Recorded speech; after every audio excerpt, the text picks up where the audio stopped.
یا سکون دولت، پیسے اور بیٹوں سے نہیں ملتا۔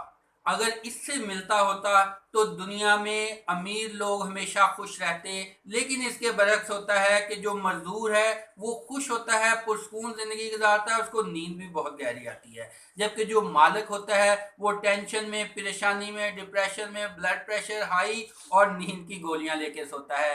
وجہ کیا ہے کہ اس جو مزدور ہے وہ اپنی زندگی کی، ماضی کی، مستقبل کی سوچیں، اس کو سوچنے کا ٹائم ہی نہیں ہوتا۔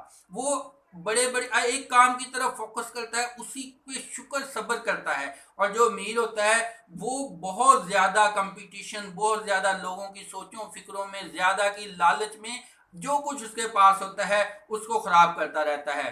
اور بہت سارے لوگ ایسے ہوتے ہیں جن کے پاس بیٹے ہوتے ہیں، جن کے پاس ساری نعمتیں ہوتی ہیں، لیکن وہی بیٹے جو ہوتے ہیں بعض اوقات ایسی خبریں بھی دیکھی ہیں کہ جو والدین کو خدا نخواستہ قتل تک کر دیتے ہیں۔ میں نہیں کہتا کہ سارے بچے ایسے ہوتے ہیں، لیکن اکثر ایسا ہو جاتا ہے کہ جو بیٹے ہوتے ہیں وہی والد کی آنکھوں میں آنکھیں ڈال کے کھڑے ہوتے ہیں۔ اس لیے بچوں کی تربیت کے اوپر زیادہ فوکس رکھیں، چھوٹے بچوں کے ساتھ نرمی، جب وہ بڑے ہو جاتے ہیں تو سختی اور محبت دونوں، اور جب وہ اتنی ان کی تربیت اچھی کر دیں کہ جب وہ بڑے ہو جائیں تو وہ دل سے آپ کی محبت، پیار اور آپ کی رسپیکٹ کر سکیں۔ لہذا نیور کمپرومائز، بچوں کی تعلیم و تربیت کے اوپر کبھی کمپرومائز نہ کریں۔ کہیں دور بھی جانا پڑے، کہیں اچھے ادارے میں بھیجیں، اور دینی، دنیاوی، اخلاقی ہر طرح کی ان کی تعلیم جو ہے، تربیت جو ہے، اس کے اوپر فوکس رکھیں۔